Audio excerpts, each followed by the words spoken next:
আসসালামু আলাইকুম স্নেহের শিক্ষার্থী, আশা করি সবাই ভালো আছো। এসো গণিত শিখি প্রোগ্রামের আজকের অষ্টম শ্রেণীর ক্লাসে আমরা কিছু সংক্ষিপ্ত গণিত নিয়ে সমাধান করার চেষ্টা করব ইনশাআল্লাহ।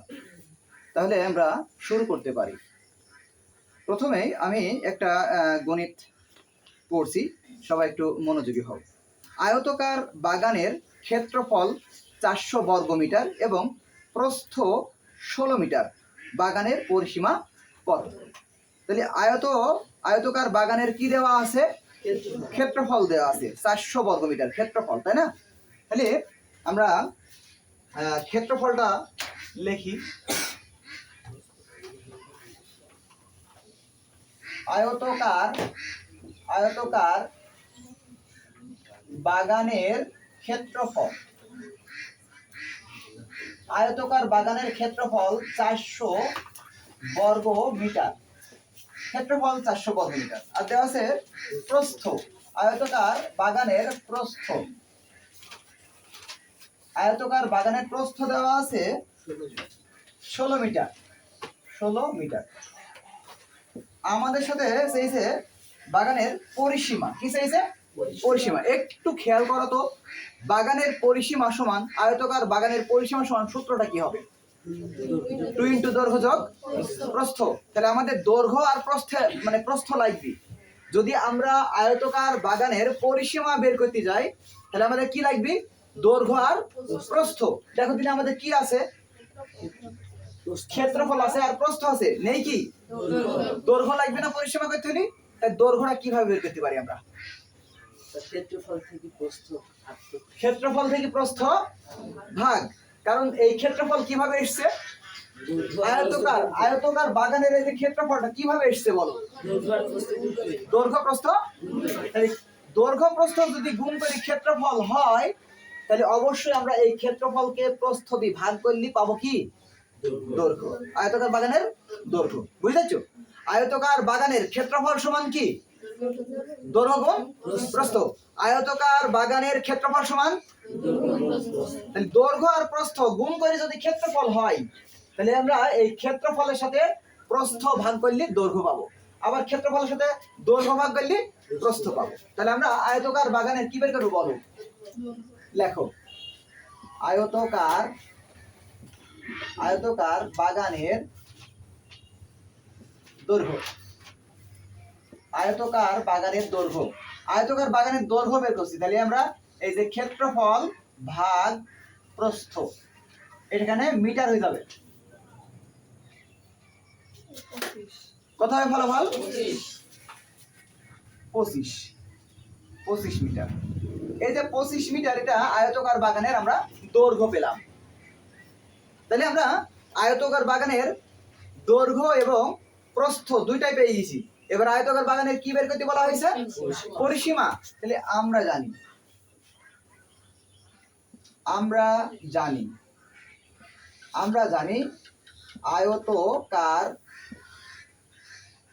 আয়তকার বাগানের পরিসীমা।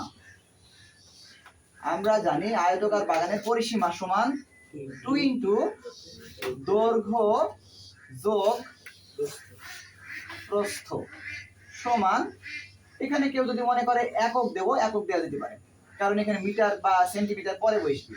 2 ব্র্যাকেট এই দৈর্ঘ্যের মান কত? 25 যোগ প্রস্থের মান কত? 16 ব্র্যাকেট কি হবে আবার? মিটার হবে, সমান 2 গুণ কত হবে? যোগ করো 41 ব্র্যাকেট মিটার গুণ করো 82 মিটার। তাহলে এটা আয়তকার বাগানের কি বের করলাম আমরা? পরিসীমা।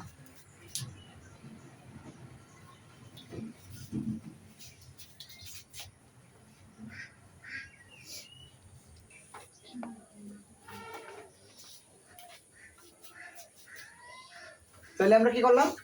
আয়তকার বাগানের ক্ষেত্রফল দেওয়া আছে আর দেওয়া আছে কি? প্রস্থ। ক্ষেত্রফল আর প্রস্থ ভাগ করলে কি পাওয়া যাবে? দৈর্ঘ্য। তাহলে দৈর্ঘ্য আর প্রস্থ যোগ করে 2 দিয়ে গুণ করলে কি পাওয়া যাবে? পরিসীমা। এই যে দৈর্ঘ্য আর প্রস্থ যোগ করি, এটা যোগ করে 2 দিয়ে গুণ করা হয়েছে। এটা যদি টিক অঙ্কে আসে, টিক এটা সংক্ষিপ্ত আসবে এরকম, হ্যাঁ সংক্ষিপ্ত আসবে, আবার কয়ও আসতে পারে। আর যদি এটা টিক অঙ্কে আসে তাহলে তুমি মৌখিক ভাবে করবা ক্যালকুলেটারে। যেমন 400 ভাগ কত 16, ভাগ করলে আসবে কত 25। এবার 25 আর এই 16 দৈর্ঘ্য আর প্রস্থ পেয়ে গেলা। এবার দৈর্ঘ্য আর প্রস্থ কি করবা ক্যালকুলেটারে যোগ, যোগ করে 2 দিয়ে কি করবা 2 দিয়ে দৈর্ঘ্য প্রস্থ যোগ করে 2 দিয়ে কি করবা, তাহলে কি আসবে পরিসীমা। তাহলে ক্যালকুলেটর কিন্তু হয়ে গেল। তাহলে এইভাবে ঠিক অঙ্কগুলো এভাবে মৌখিক ভাবে আমাদেরকে শিখতে হবে, ঠিক আছে। তাহলে আমরা পরবর্তী অঙ্কে যাই। দেখো পরবর্তী অঙ্কে বলিছে একটি ঘরের মেঝে কার্পেট দিয়ে ঢাকতে প্রতি বর্গমিটার মানে কয় বর্গমিটার, 1 বর্গমিটার 7.50 টাকা দরে মোট 1102.50 টাকা ব্যয় হয়। ঘরটির ক্ষেত্রফল কত বর্গ মিটার? এটা আমাদের মূল বইয়েরই অঙ্ক ছিল, তাই না? তাহলে এটা আমাদের বলেছে যে একটা ঘরের মেঝে কার্পেট দিয়ে ঢাকবে। এখন কার্পেট দিয়ে ঢাকতে প্রতি বর্গমিটারে 7.50 টাকা ব্যয় হয়। এবার মোট ব্যয় আছে 1102.50 টাকা মোট ব্যয়। তাহলে আমরা এটা কিভাবে করতে পারি? আমাদের ক্ষেত্রফল চাইছে, বলো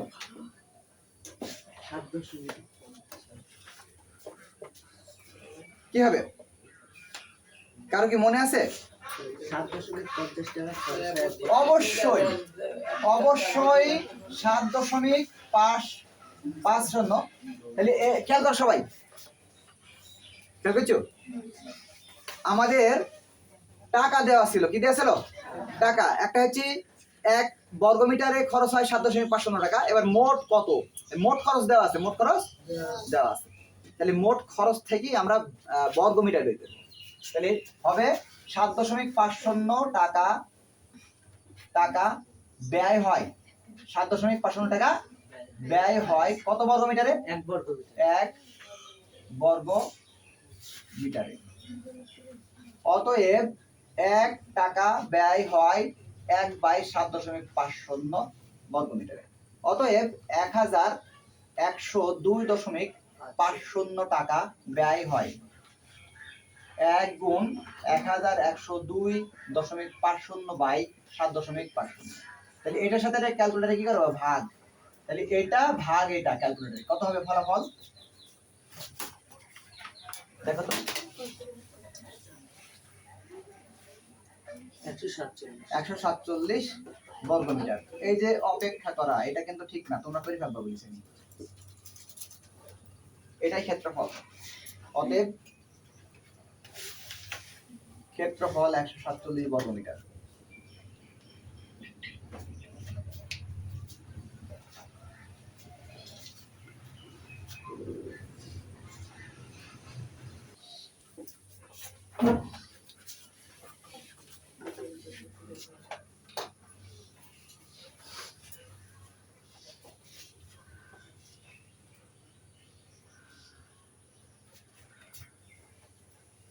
পরবর্তী অঙ্ক দেখো, আয়তাকার ঘরের দৈর্ঘ্য প্রস্থ অপেক্ষা 6 মিটার বেশি। বলো কে বেশি, দৈর্ঘ্য না প্রস্থ? দৈর্ঘ্য বড় হয় না প্রস্থ বড় হয়? দৈর্ঘ্য বড় হয় আর প্রস্থ হয় ছোট। এখানে বলছি দৈর্ঘ্য প্রস্থ অপেক্ষা 6 মিটার বেশি।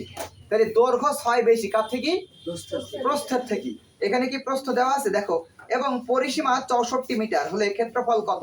এখানে পরিসীমা দেওয়া আছে 64 মিটার, ক্ষেত্রফল বের করতে বলছি তোমার সাথে। এখন এই অঙ্কে দেখো তো দৈর্ঘ্য প্রস্থ কোনোটাই কি দেওয়া আছে? দেওয়া নেই। তাহলে আমরা ধরে নেব, কি ধরবো বলো?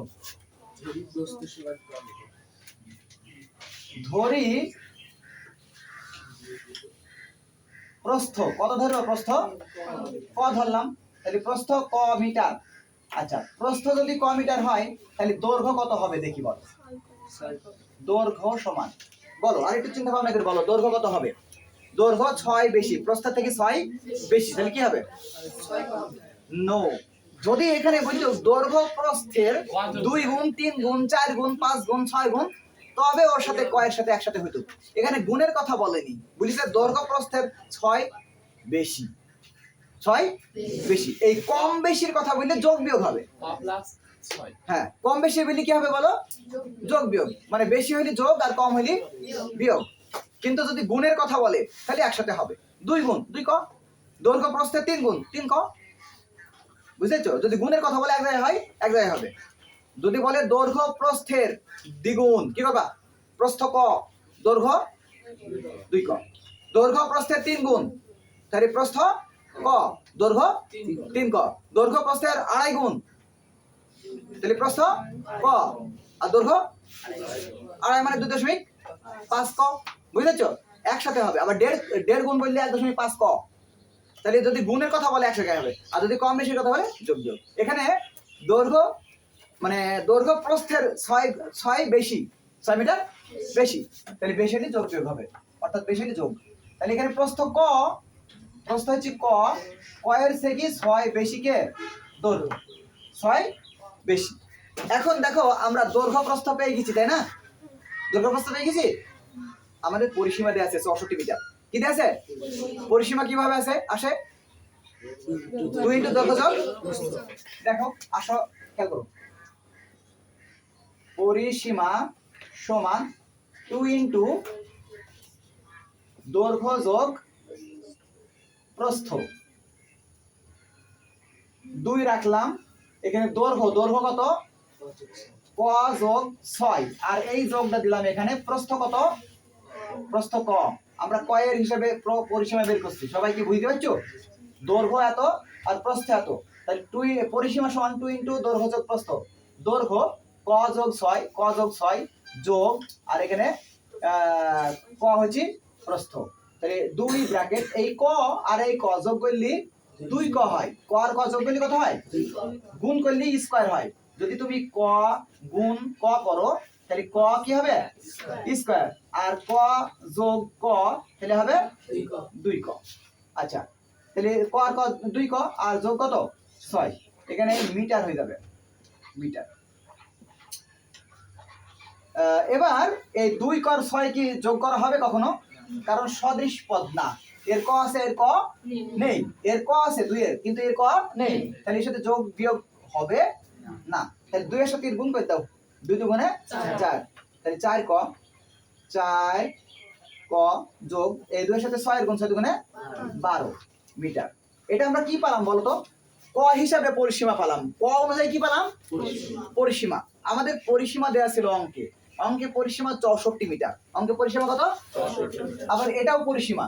তাহলে আমি কি এটা করতে পারি? দেখো তো, 4 ক যোগ 12 সমান 64 দেওয়া যায় কিনা, এবং কেন দেয়া যায়? এটা কি? এই যে পরিসীমা সমান এত, তাহলে এটা কি বলো? তাহলে এটাও পরিসীমা, আবার এটাও। তাহলে পরিসীমা সমান কি?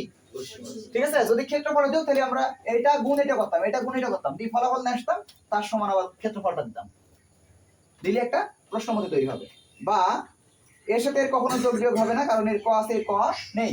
তাহলে আমি 4 ক রাখলাম সমান 64 বিয়োগ 12, বা 4 ক সমান বিয়োগ করলে হবে কত? 2 আর এখানে 5, 52। এবার বা ক সমান 52 আর 4 চলে যাবে ভাগে, গুণ ছিল কয়ের সাথে, ক রেখেছি 4 ভাগে চলে গেল, ভাগ করলে কত হবে? তাহলে ক সমান কত হবে? 13 মিটার। তাহলে ক মানে কি? প্রস্থ। তাহলে প্রস্থ পেলাম কত বলো? প্রস্থ পেলাম হচ্ছে 13 মিটার। প্রস্থ কত পেলাম? আর দৈর্ঘ্য কত হবে? তাই দৈর্ঘ্য কত হবে বলো বলো বলো? 13 যোগ 6, কারণ প্রস্থ থেকে দৈর্ঘ্য 6 মিটার বেশি বলিস না, তাহলে কত হবে? 19 মিটার। এই যে আমরা অরিজিনাল দৈর্ঘ্য প্রস্থ পেয়ে গেছি পরিসীমাকে, মানে পরিসীমার সহযোগিতা নিয়ে। এবারে দৈর্ঘ্য আর এই দৈর্ঘ্য আর এই প্রস্থ গুণ করলে কি পাবো আমরা? আমাদের সাথে ক্ষেত্রফল চাইছে না, তাহলে ক্ষেত্রফল। অতএব ক্ষেত্রফল সমান দৈর্ঘ্য গুণ প্রস্থ বর্গমিটার গুণ করো 247 বর্গমিটার। ব্যাস, আমি অঙ্কটা আবারও বলি। এখানে বলা হয়েছিল একটি আয়তকার ক্ষেত্রের না বাগানের, একটি আয়তকার ঘরের, তাই না? একটি আয়তকার ঘরের দৈর্ঘ্য প্রস্থ অপেক্ষা 6 মিটার বেশি। তার মানে দৈর্ঘ্যটা প্রস্থ থেকে 6 মিটার বেশি। তাহলে প্রস্থ আমরা ক ধরেছি, প্রস্থ ক, তাহলে দৈর্ঘ্য হবে ক যোগ 6, কারণ প্রস্থ থেকে 6 বেশি এটি যোগ হয়। তাহলে আমরা এটা দৈর্ঘ্য পেলাম, এটা প্রস্থ পেলাম। আর এখানে ঘরের পরিসীমা দেওয়া ছিল 64 মিটার। তাহলে আমরা এই দুইটা মিলিয়ে আমরা পরিসীমা তৈরি করেছি। পরিসীমা সমান 2 ইন্টু দৈর্ঘ্য যোগ প্রস্থ, 2 ইন্টু এটা দৈর্ঘ্য ক যোগ 6, এটা দৈর্ঘ্য যোগ ক হচ্ছে প্রস্থ। তাহলে দৈর্ঘ্য যোগ প্রস্থ, ক আর ক যোগ করলে 2 ক হয় যোগ 6, এই 2 এর সাথে 2 এর গুণ, 2 দুগুণে 4, 4 ক যোগ 6 দুগুণে 12। এই 4 ক যোগ 12 এটা হচ্ছে ঘরের পরিসীমা ক অনুপাতে, ক অনুযায়ী এই পরিসীমা। আর প্রশ্নে দিয়েছিল পরিসীমা 64, দুই পরিসীমা আমরা সমান করলাম। সমান করার পর 4 ক রেখে দিচ্ছি, 12 দিকে বিয়োগ হয়েছে 52 হয়েছে, 4 দিকে ভাগে চলে গেছে 13 হয়েছে। 13 ক মানে হচ্ছে প্রস্থ। তাহলে প্রস্থ 13, এই 13 সাথে 6 যোগ করলে হবে দৈর্ঘ্য। এই দৈর্ঘ্য প্রস্থ গুণ করলে ক্ষেত্রফল। তাহলে আজ এই পর্যন্তই, আবার আগামী ক্লাসে দেখা হবে ইনশাল্লাহ। আর তোমরা এগুলো অনুশীলন করো এবং এই ধরনের গণিত যেগুলো পাবা সেগুলো অনুশীলন করার চেষ্টা করো। সবাইকে অসংখ্য ধন্যবাদ ক্লাসটি দেখার জন্য। আসসালামু আলাইকুম।